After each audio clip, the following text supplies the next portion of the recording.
Salut à tous, j'espère que vous allez bien, c'est Romain et on se retrouve aujourd'hui en direct de la maison de campagne. On est chez la grand-mère avec un rhume des foins absolument atroce, donc si je me mets à éternuer en plein milieu de la vidéo, vous m'excuserez. On est bien entouré pour aujourd'hui avec des posters qui ont fait mon enfance. Pastore qui a quasiment 10 ans, Zlatan et Di Maria juste là-haut. Et la question aujourd'hui, c'est est-ce que le joueur dont on va parler se hisse au même niveau que ces gars-là dans les livres d'histoire du PSG? Je parle évidemment de Kylian Mbappé. Et pour répondre tout de suite à la question, je pense qu'il faut revenir dans quelques années avec un regard distancié, froid, plus de hauteur sur ce que Kylian Mbappé nous a apporté de manière brute sur le terrain pour discuter un petit peu de tout ça. Quoi qu'il en soit, il y a plein de choses à dire dans l'actualité chaude sur tout ce qui s'est passé hier vis-à-vis de Mbappé. Et ce qui est marrant, c'est que je parle d'un joueur qui est toujours sous contrat avec le club, mais finalement, c'est sûrement la première vidéo de ma chaîne qui ne concerne pas le PSG. Dans le sens où, hier, Mbappé a posté sur ses comptes personnels silence radio de la part du club, à part Luis Enrique en conférence de presse. Et finalement, on ne sait pas si le club a donné son aval à cette vidéo. Il n'y a pas eu de travail collaboratif entre les deux. Ça vient bien sûr en point d'orgue de relations qui étaient distendues. C'est la première des choses que je me suis dit, quoi. Alors bien sûr, Mbappé sur les réseaux sociaux, il est au même niveau que le PSG. La vidéo a fait 70-75 millions de vues en quasiment 24 heures, reprise partout. Mais ça n'en reste pas moins, voilà, d'abord cette initiative, loin du club, avec juste lui qui parle, même pas d'image, même pas quelqu'un pour lui poser des questions. Comme je l'ai dit, il y a Luis Enrique qui en a eu une en conférence de presse aujourd'hui.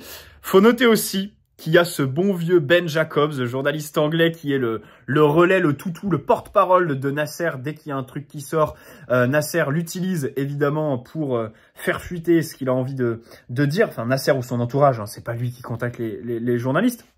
Mais Ben Jacobs nous a dit hier, le PSG, c'est 220 millions qu'ils vont économiser. Il est même allé jusqu'à nous dire qu'on va économiser de la sécurité sociale. Moi, franchement, c'est ça qui me plaît le plus dans ce dossier, c'est tous les trucs qu'on entend qui sont absolument délirants, alors que, factuellement, on a un joueur qui part librement, alors que c'est la valeur marchande la plus élevée du marché. Point final. Bref, ça me fait bien rigoler de se dire que le PSG ne va pas gagner d'argent, mais ne va pas en perdre non plus. Donc, on devrait être super content, le crier sur tous les toits, comme Nasser le fait auprès de tous ses relais médiatiques. Bon, ça, c'est bien drôle. Bref, dans tous les cas, pas de réaction du club. Il y a eu des posts sur Toulouse. Il y a eu une vidéo assez sympa avec Sacco, Menez et Pastore qui ramènent l'Hexagol, le trophée de la Ligue 1, au Parc des Princes, en mode un peu braquage. Donc ça, c'était une vidéo plutôt sympa, mais rien sur Mbappé. Visiblement, demain, pas de cérémonie spéciale pour lui. Il y aura un tifo, mais c'est le club qui s'en occupe.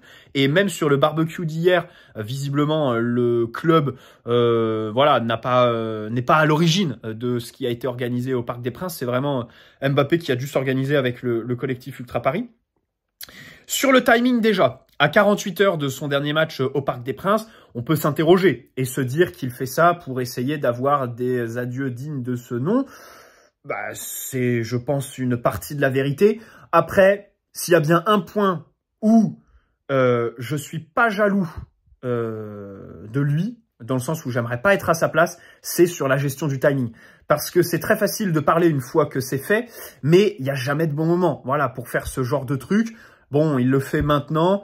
S'il l'avait fait au moment de l'annonce auprès du vestiaire début février, juste après le match aller face à la Real Sociedad, il y aurait eu des détracteurs tout autant qu'aujourd'hui. Donc, pour moi, il n'y a pas de bon ou mauvais timing. Après, sur la vidéo en elle-même, déjà, mon ressenti, bon, écoutez, quand je l'ai regardé, j'ai pas ressenti grand-chose. Alors, bien sûr, après, voilà, c'est sûr que dans cette vidéo, on va se remémorer des choses positives avec Mbappé parce que c'est une légende du club, comme Luis Enrique l'a dit. Et demain, je fais partie de ceux qui se positionnent pour un hommage, quoi, digne de ce nom. Enfin, pas de sifflet ou de je sais pas quoi.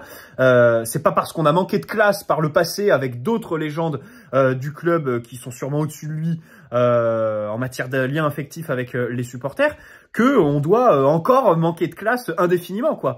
Pour moi, chaque dossier est très différent. Après, c'est sûr que la particularité avec Mbappé par rapport aux autres, Neymar, Verratti, Di Maria, Cavani, Thiago Silva, Ibra, aussi moindre mesure, c'est que tous ces mecs-là, bah, je pense que ils auraient bien prolongé, tu vois, à la fin de leur aventure. Enfin, ils seraient restés. Neymar, Verratti, qui sont bien sûr jetés l'été dernier, bien sûr qu'ils seraient restés jusqu'à la fin de leur contrat respectif. Et donc, avec eux, c'est le club qui les dégage, entre guillemets. Avec Mbappé, bon, c'est tout l'inverse. Un joueur qui part librement, qui rapporte rien à son club. Pour revenir sur la forme de la vidéo, un monologue comme ça, bon, avec un texte qui a été écrit juste avant, c'est pas là où Mbappé excelle. Mbappé, on sait très bien que sa communication, elle est intéressante, elle attire, elle fait ressentir quelque chose quand il est spontané, pas quand il fait ce genre de truc avec limite un prompteur. Et alors là, d'un côté, il y a ses conseillers en communication.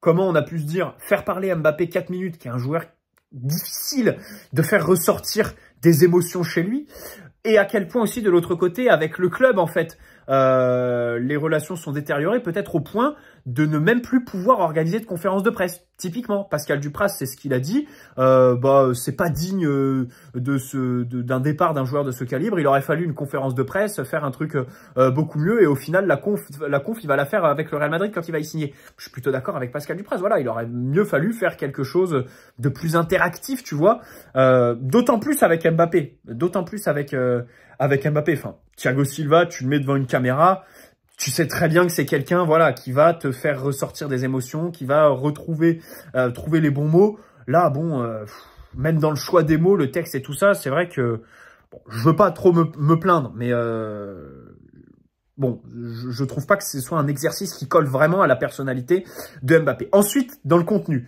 alors il remercie les supporters, il remercie les intendants, il insiste aussi sur toutes les petites mains du club, et il cite beaucoup de monde. Il cite beaucoup de monde, et finalement, ce qu'on retient, c'est ceux qui ne l'ont pas été. Justement, est-ce qu'il n'aurait pas délibérément cité un certain nombre de personnes pour accentuer le fait de ne pas le faire avec d'autres? Déjà, il cite Leonardo. Il cite Leonardo, dont il a demandé la tête pour prolonger en 2022. Encore quelque chose où Nasser s'est plié face à lui, mais pas Antero Henrique. Pas ce bon vieux Apero. Bon, les gars, je demande justice pour Apero Henrique, qui était là en 2017 quand il l'a fait signer. Visiblement, en 2022, là, pendant l'été, quand Apero s'occupait des ventes et Luis Campos des arrivées et tout ça, visiblement, il se serait distendu parce que Antero criait sur tous les toits qu'il avait eu un grand rôle dans la prolongation d'Mbappé, alors qu'en réalité, il est arrivé quand le choix a été pris et qu'il fallait rédiger le contrat. Et donc, il n'aurait pas eu d'influence dans ce dossier. Mais ne pas citer quand même Antero Henrique. On sait très bien qu'en 2017, avec Luis Ferrer, c'est des mecs qui étaient dans le dossier Mbappé, qui sont de grands artisans de l'été 2017. Et je pense qu'il faut respecter cette légende du club qui est Antero Henrique, quand même, qui loupe Jérôme Boateng à cause d'une sieste qui lui fait louper son avion. Grande Apéro, et on espère qu'il va rester le plus loin possible du giron du club, hein, parce que voilà, ils sont tous un peu pareils. Bon bref, bien sûr, ça c'était pour la déconnade. Celui qui est quand même très marquant, c'est Nasser. C'est Nasser, parce que s'il y en a bien un qui s'est mis à 4 pattes, qui aurait pu lui lécher les pieds, pour pas dire autre chose, en 2022 pour le prolonger, c'est bien lui. C'est lui qui lui donne les 70 millions par an, d'accord? Même l'année dernière, la lettre, on rappelle que c'est lunaire. 2 mois après la prolongation en 2022, le 15 juillet, on reçoit une lettre comme quoi Mbappé va pas lever l'option et qu'au final, 2024, il est libre de tout contrat. L'année dernière, pendant la saison, Mbappé, sachant la lettre qu'il a adressée au club, se permet des choses qui sont absolument hallucinantes. Le penalty gate contre Montpellier dès le mois d'août, où il s'énerve sur Vitinha, le pivot gang, le Kylian Saint-Germain. On va pas tous se remémorer, mais la lettre, quand on connaît Nasser, qui est quelqu'un voilà qui utilise beaucoup les médias quand ça va pas, il fait fuiter plein de choses, j'ai trouvé que cette info est sortie bien tard. Hein. J'ai trouvé quand même bizarre que Nasser la garde sous le coude autant de temps. Parce que quand ça chauffait l'année dernière, je rappelle que juste avant un match couperé de Ligue des Champions face à Benfica en phase de poule, le match retour, Mbappé et son clan, et ça a été vérifié, il y a plein de gens qui l'ont dit, font fuiter des infos comme quoi il est pas content et qui voudrait partir là. Rappelez-vous le cirque que ça avait été à 2 heures du coup d'envoi d'un match face à Benfica qu'on n'avait pas réussi à gagner une semaine avant. Voilà. et pour la qualif, très important. Bon, à ce moment-là, Nasser ne fait pas fuiter ça. Donc, c'est vrai qu'il l'a protégé. Ce que je veux dire, c'est qu'Mbappé a été protégé même après le pire du pire qu'il ait fait au club. Et puis, bien sûr, tous les mecs qui ont été nommés pour lui. Hein. Luis Campos, comme j'ai dit, Nasser qui dégage. Et même au-delà de Nasser, en fait. Enfin, Luis Campos, c'est Mbappé. Christophe Galtier, c'est Luis Campos. On va pas dire que Christophe Galtier, c'est Mbappé. Ce serait aller trop loin dans la responsabilité de Mbappé. Mais à un moment donné, quand tu demandes la tête d'un directeur sportif pour prolonger et que tu demandes à avoir quelqu'un proche de ton clan pour être tranquille et finalement gangréner le club par tous les mecs qui servent tes intérêts, bah à un moment, il faut faire les comptes, tu vois. Et le problème, c'est que le Qatar, qui sur le dossier de l'entraîneur au PSG sous QSI, aimait avoir leur mot à dire, à chaque fois, c'était eux qui recrutaient. Leonardo n'a jamais réussi à placer son Massimiliano Allegri, par exemple. L'été dernier, ils reprennent la main avec Luis Enrique, Tourelle ou Unai Emery. C'est vraiment voilà le prototype de l'entraîneur adoré par les Qataris. Là, en 2022, laisser les mains libres à Campos, comme on l'a fait, jusqu'à nommer Christophe Galtier à la tête de Messi, Neymar, Mbappé, Sergio Ramos, Verratti, on ne se rend pas compte à tel point, c'est la plus grande énigme du football. Je ne sais pas si on se rend compte. Bref, donc ne pas citer Nasser, là, je pense qu'il y a une part d'ingratitude, même si bien sûr, Nasser est un incompétent absolument notoire, comme Antero Henrique, comme Leonardo. Franchement, loin de moi l'idée de réhabiliter l'un de tous ces mecs-là qui, à chaque fois, faisaient passer leurs petits intérêts plutôt que l'intérieur. Peut-être pas Nasser. Nasser, franchement, c'est le président du club, c'est le propriétaire aussi, donc c'est l'intérêt du club. Enfin, remarque, quand tu prolonges Mbappé en 2022, on peut se demander quel autre intérêt tu as, à part celui de faire plaisir aux Qataris, à le garder jusqu'à la Coupe du Monde 2022, qui était le Graal pour ce pays, absolument, enfin voilà, le point d'orgue de leur plan de développement. Bref, donc même pour Nasser, on peut l'appliquer. Bon, pour revenir sur la vidéo, c'était quand même c'était quelque chose de très attendu, hein, aucune surprise, et j'aimerais remonter encore à une anecdote. C'est le communiqué quand il prolonge en 2022, où il dit, voilà, merci Nasser, merci le PSG, on continue l'aventure. Et à la fin, il dit, je remercie Florentino Pérez et le Real Madrid de l'intérêt, je suis flatté, et je serai votre premier supporter dans une semaine pour la finale de Ligue des Champions qui jouait face à Liverpool à l'époque. En fait, je trouve que cette anecdote résume assez bien le sentiment général autour de Mbappé au PSG. C'est-à-dire cette espèce d'épée de Damoclès qu'on a toujours eu au-dessus de la tête, à savoir un joueur dont on n'était jamais sûr à 100% qu'il serait là la saison suivante, et au final, dont on n'avait pas l'impression qu'il était à nous à 100%. C'est un sentiment un peu bizarre qui a fait que le lien avec les supporters, avec le Parc des Princes, est un peu plus distancié qu'un Cavani, qu'un Ibra, voilà, qu'un Thiago Silva. Bon, Neymar, on rappelle la prolongation de 2022 qui était une belle erreur, bien sûr, de lui donner le contrat jusqu'en 2027, mais jusqu'en 2027 quand même. Voilà, là, à partir de ce moment-là, ça y est, c'était fini. Neymar était parisien. Bon, Verratti, je parle même pas. Et l'antithèse un petit peu de tout ça pour dire que à un moment donné, en fait, t'as beau, pendant tous les étés, essayer de faire les départs, machin chouette. En fait, je sais pas, le foot, c'est le terrain. C'est le terrain. Et Di Maria, par exemple. Di Maria, un joueur qui a eu beaucoup d'étés où on parlait d'un départ. Où on parlait du Barça à un moment donné, beaucoup. Hein, qui a eu aussi des matchs catastrophiques, Di Maria. Il y a une belle ribambelle de matchs qui traverse comme un fantôme. Bah finalement, c'était quelqu'un qui parlait pas, c'était quelqu'un qui faisait pas d'histoire, qui se concentrait que sur le terrain, et au final, bah voilà, c'est sûrement celui qui a eu un des plus beaux hommages, qui a eu des moments très très forts avec les supporters, après Dortmund par exemple, en 2020, et qui aujourd'hui laisse une trace. Alors moi, je pense que, de l'ère QSI, si je dois parler purement à titre personnel, franchement, j'ai quand même l'impression que Di Maria, c'est Di Maria Ibra. Je sais, si je devais vous donner, c'est les deux mecs vraiment qui m'ont sûrement le plus marqué, au-delà des statistiques et des accomplissements, hein, mais juste d'un point de vue affectif. Donc voilà, je trouve que ça résume assez bien cette anecdote de Mbappé. Après, pour revenir sur Mbappé, comme j'ai dit, légende du club, un joueur aux statistiques énormes. Il y a des choses qu'on n'aurait pas faites sans lui. Par exemple, la campagne 2022, les matchs face au Bayern, les matchs face au Barça, les saisons à plus de 40 buts, la régularité absolument incroyable. Et comme Neymar, Verratti et Di Maria, ben, je vais faire un discours d'humilité, d'appel à l'humilité à tous les supporters du PSG qui aujourd'hui nous disent « Ah, il faut siffler Mbappé, machin chouette ». Faites ce que vous voulez, je respecte tous les avis. Simplement, ce départ participe encore au redimensionnement du club. C'est-à-dire que Neymar, Verratti, Di Maria, Mbappé, ce sont des talents absolument phénoménaux qui t'ont offert leur prime.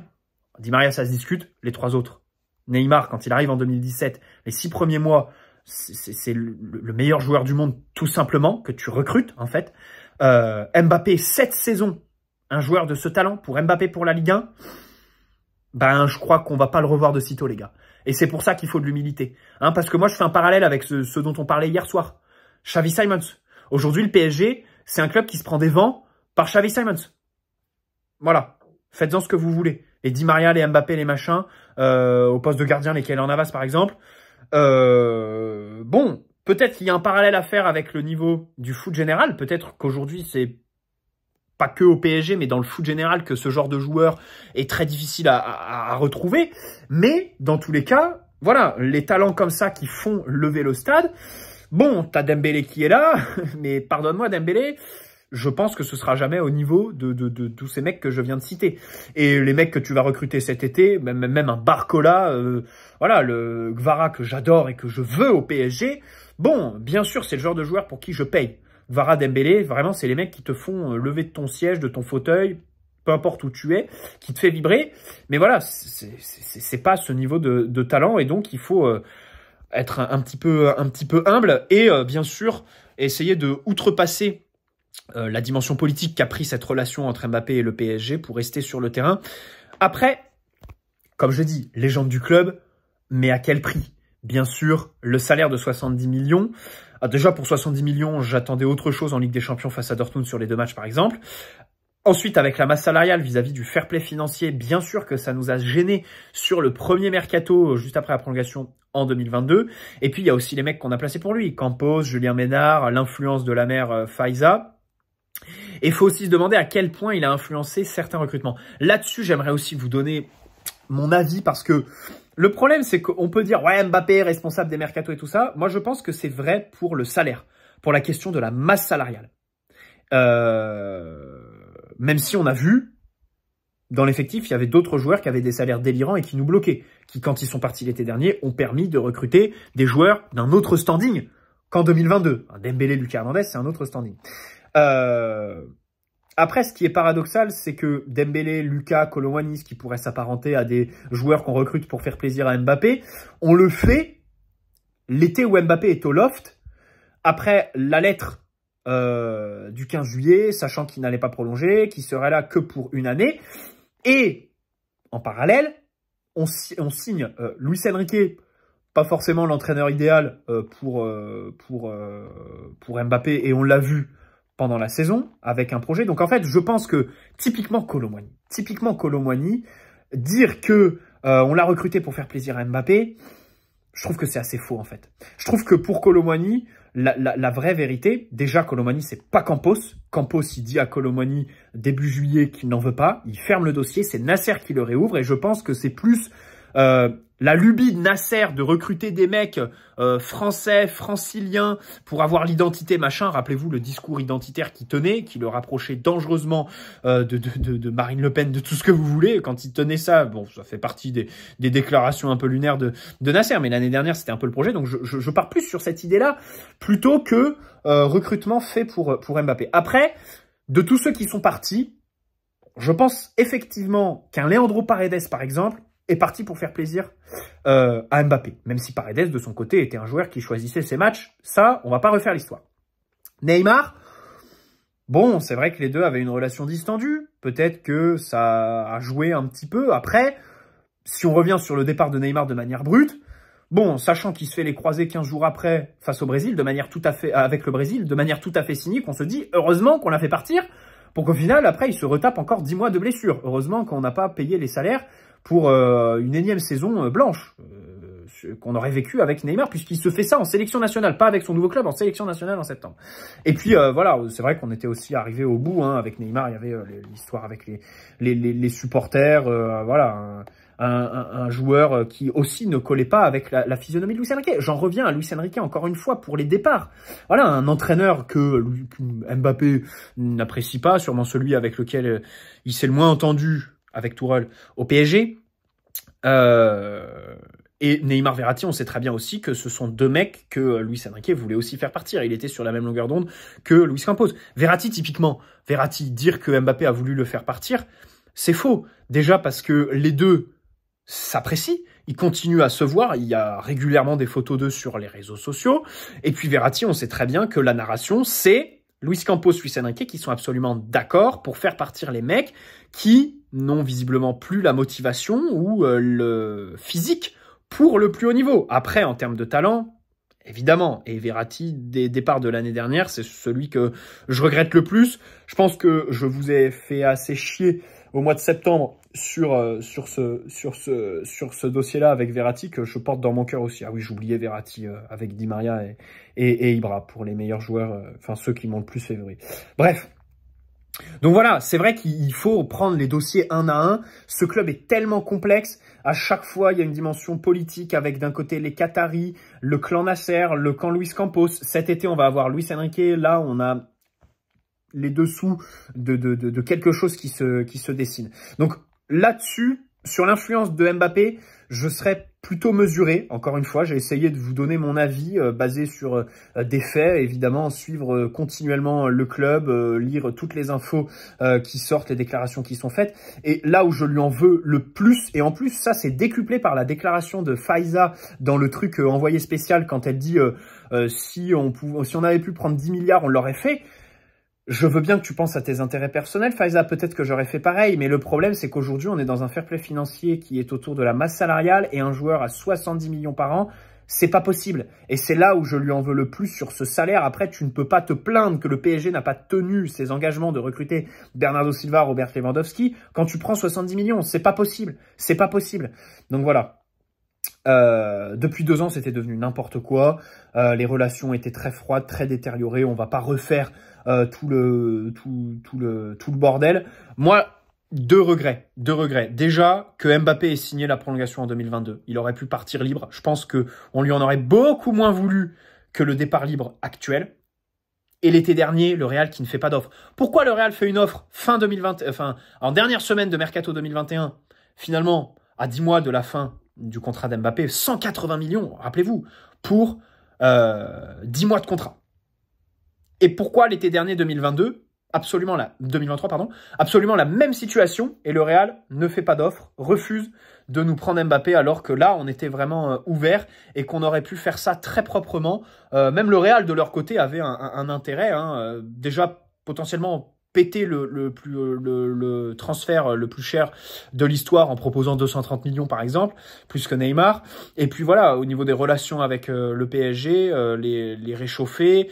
Mbappé pareil, ça aurait pu faire ses affaires, hein, plutôt que de faire les coups en douce, ils auraient pu négocier ça. Donc vraiment, c'est mes plus gros regrets, parce que cette saison, ça s'est ressenti sur le terrain en fait.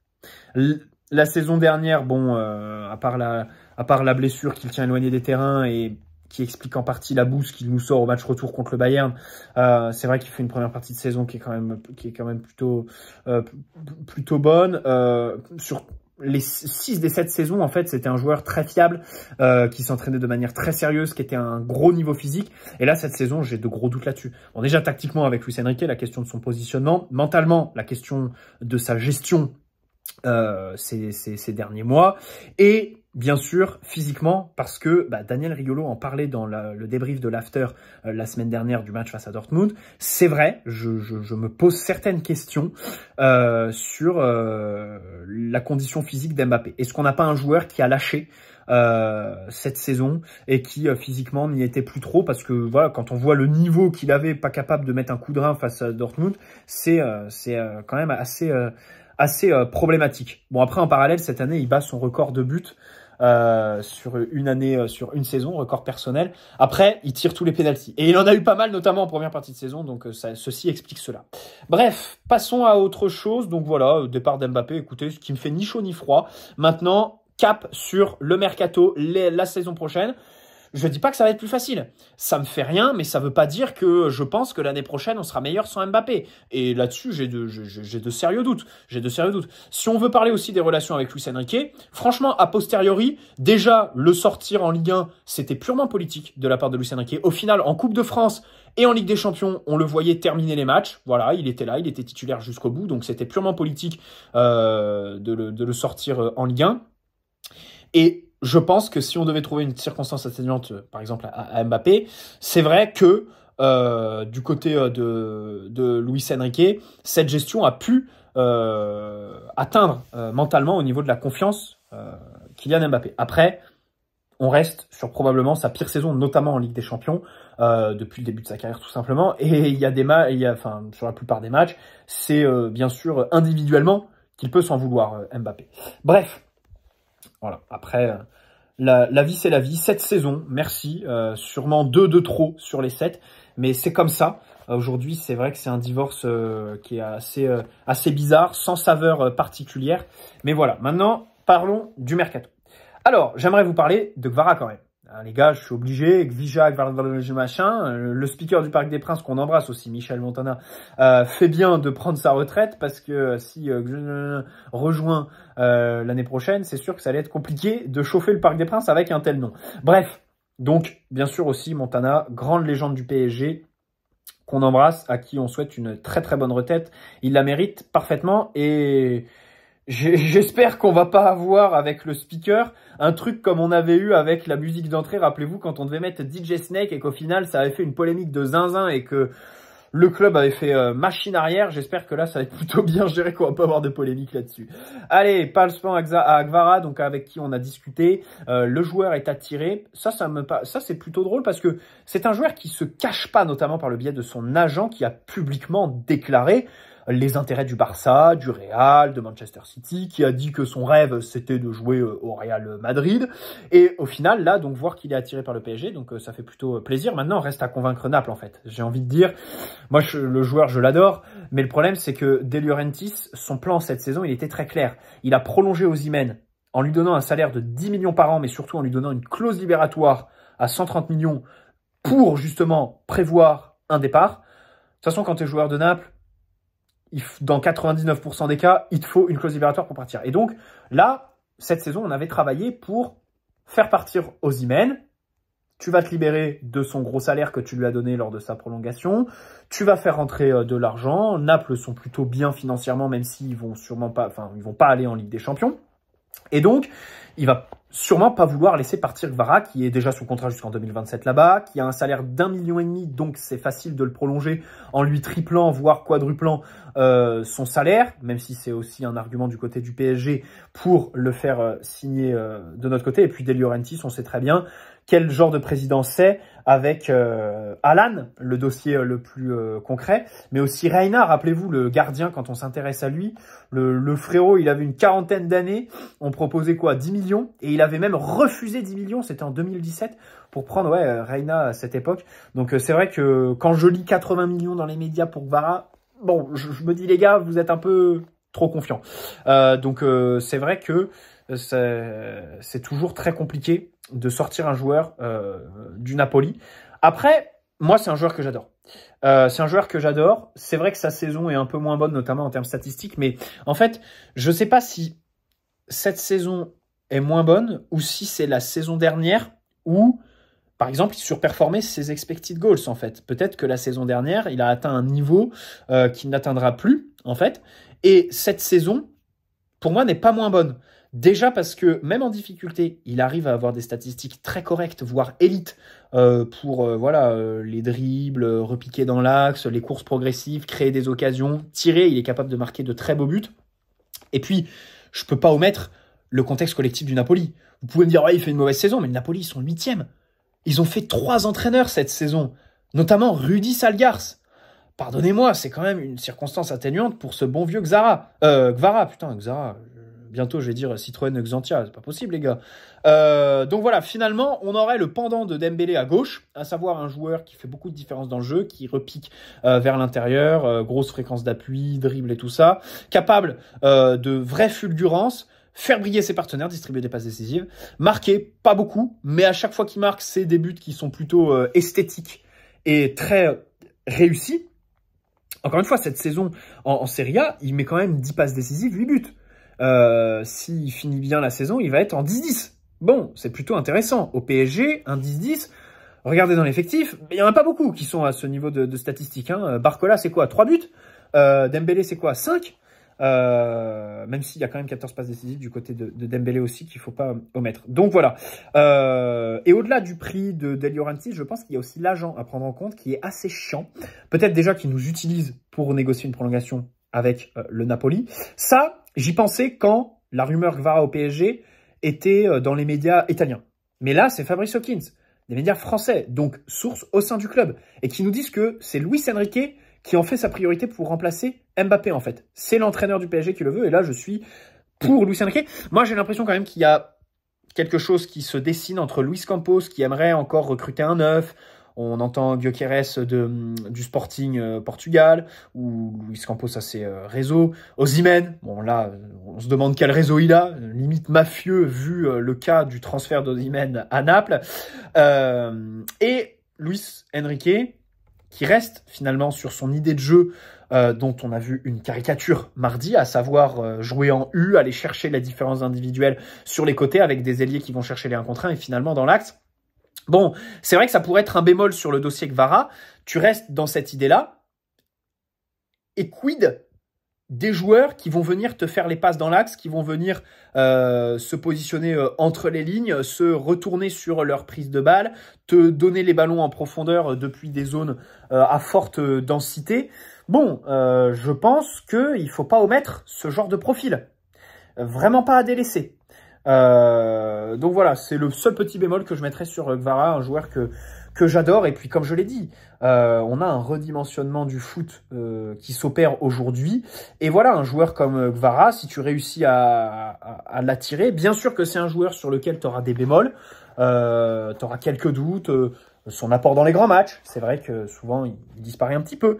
Mais citez-moi des joueurs meilleurs et qui sont possibles à attirer, parce que les coups à la Ibrahimovic, à la Thiago Silva en 2012, ben, j'ai l'impression qu'aujourd'hui, c'est vraiment plus du tout possible, quoi. Il faut se faire aussi, il faut savoir vivre avec son temps et avec la réalité du marché des transferts et de ce qu'il devient. Bonne soirée à tous, n'hésitez pas à poser un like si cette vidéo super longue vous a régalé, les gars. Je vous souhaite à tous une bonne soirée. Du coup, demain à 10 h, je vais poster ma vidéo sur le match face à Dortmund, voilà. Et puis ensuite, on se dit à très vite. Voilà, ciao les amis, prenez soin de vous.